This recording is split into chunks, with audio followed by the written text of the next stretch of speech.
One morning, Sophia woke up and looked in the mirror. She noticed her transformation had progressed. Her once beautiful hands were now webbed. Her skin had taken on a scaly texture, and her eyes were becoming rounder, just like a fish. As much as she tried to hide it, she could no longer deny the truth. The curse was real, and the mermaid was not someone to be deceived. As a result of this, Sophia stopped attending to her shop. Her business was no longer booming as she could no longer attend to it. One of Sophia's customers, Nina, who knew about the mermaid's hair and how it helped enrich Sophia's business, but knew nothing of the curse, decided that she too wanted to start a hair business and seek the mermaid's help.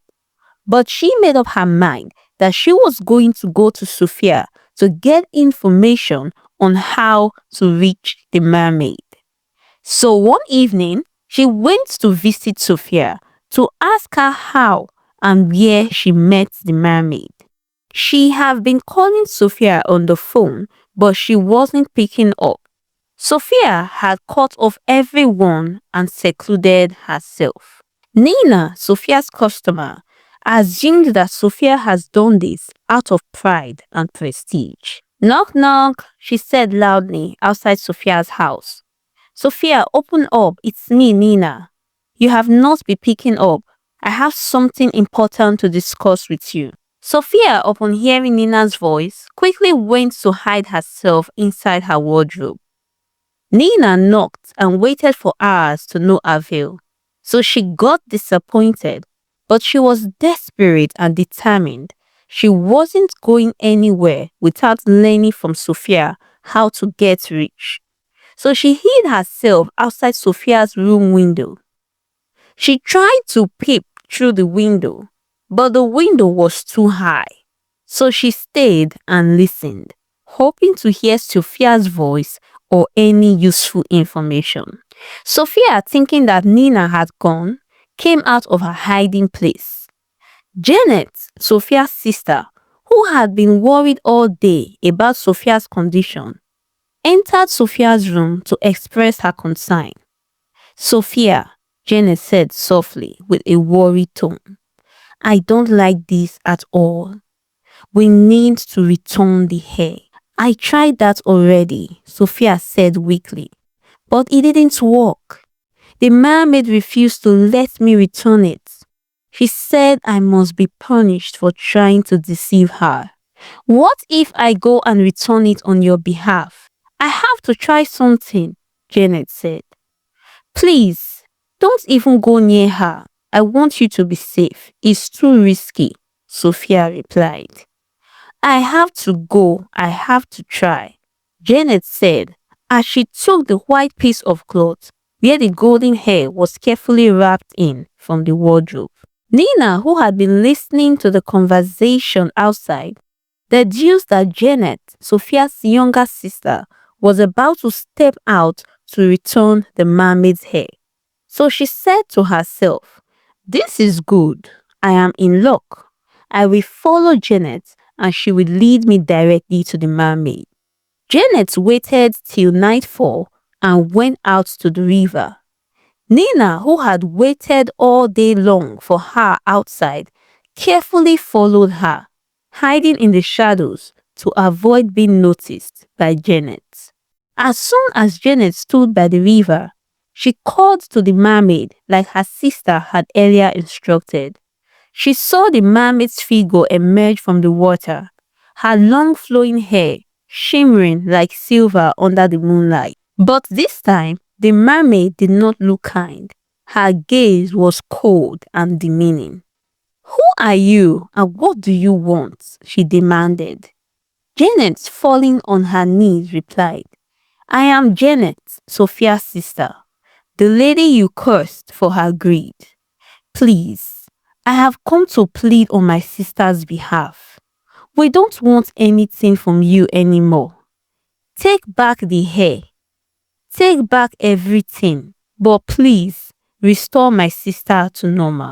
The mermaid glared at her as though perplexed at first, Then she said, "You are innocent, and your kindness to your sister has touched me. But it is too late.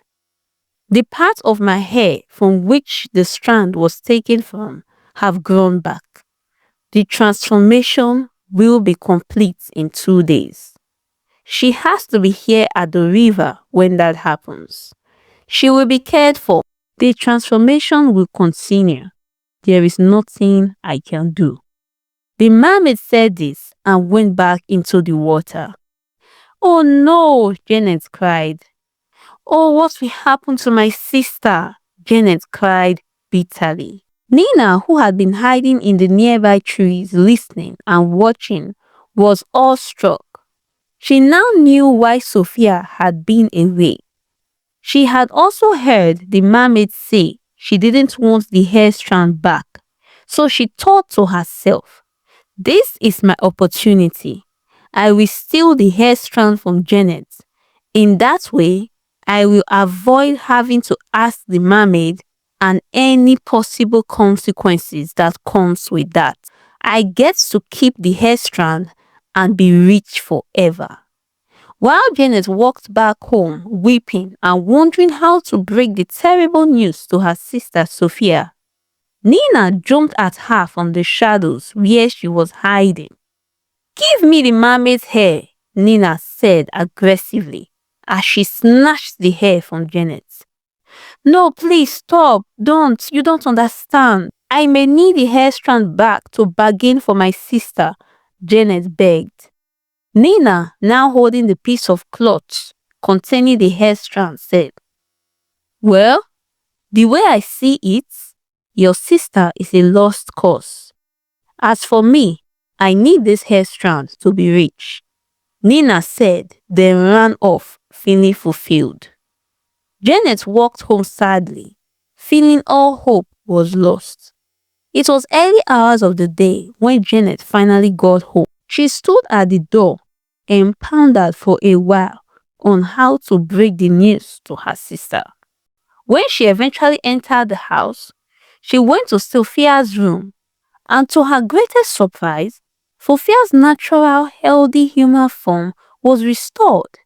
Sophia had woken up that morning to notice that she had been restored. When she saw Janet come in, she rushed to her and hugged her. "Oh, Janet, my sweet sister. Thank you so much. You have saved me," Sophia said joyfully. Janet, looking awestruck and dumbfounded, couldn't say anything but stared at Sophia, wondering what happened. "Thank you, Janet. What did you say to the mermaid to make her accept? For surely I thought she wouldn't," Sophia said. Janet stammered. I, I, she didn't. She didn't accept. She said you were going to transform fully and go and live in the river. I was coming to tell you that." "I don't understand," Sophia replied. "Why am I better? Could she have changed her mind after you left?" "Maybe, but it seems unlikely."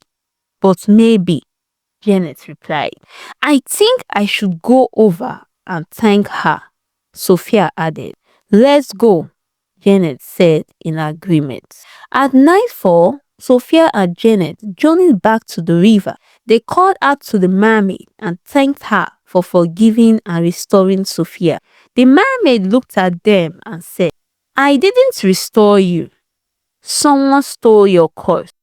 This was when Janet put the pieces together and gasped. "I don't understand," Sophia said. "What do you mean by someone stole the curse?" "You have to find her and bring her to the river in 24 hours if you want her to survive," the mermaid said as she returned back into the river. "What's going on?" Sophia asked Janet.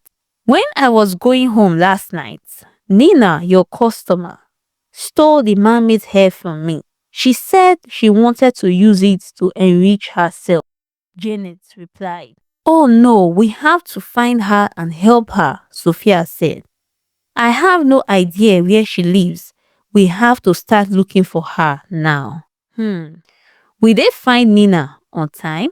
Imagine Nina's shock when she realized she was transforming into a mermaid so fast. Do you feel sorry for Nina? Will the two sisters be able to save her on time? Thank you for watching this story to the end. The answer to that question comes in shortly. But please, do well to like this video and subscribe to this channel.